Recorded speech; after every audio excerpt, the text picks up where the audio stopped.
The British pound is under pressure versus the US dollar, and so is the euro. Is it time to sell the pound and sell the euro? That's what we're going to find out in today's market update.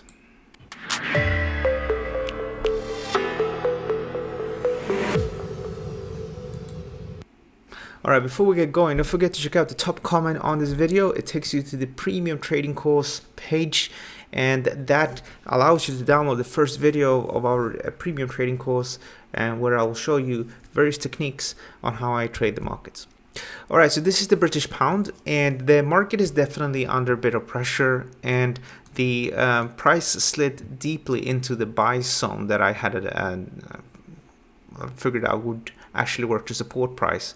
Now the way these buy spots work is like this. It actually extends from the buy spot all the way down to the stop level, and the stop level for this was 128.40, and we pushed quite deep in this one, but now we're seeing a nice little reaction today.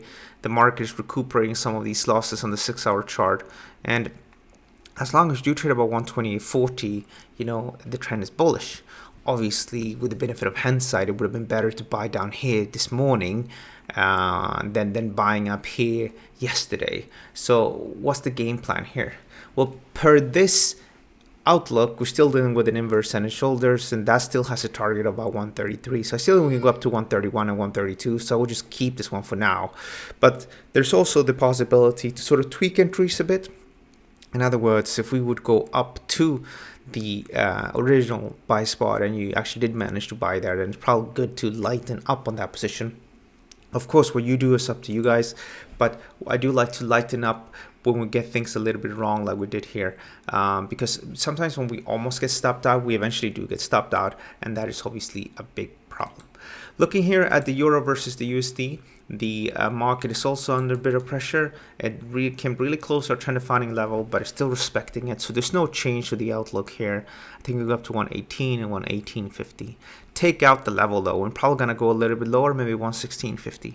And guys, it will be choppy. It will be difficult over the next couple of days and weeks until we have the US election. So this is something we know. It tends to be a bit quiet just before big events like this. And on election day in the Euro USD, we had like a 400 pip range until the market settled, and then we had a bit of a trend.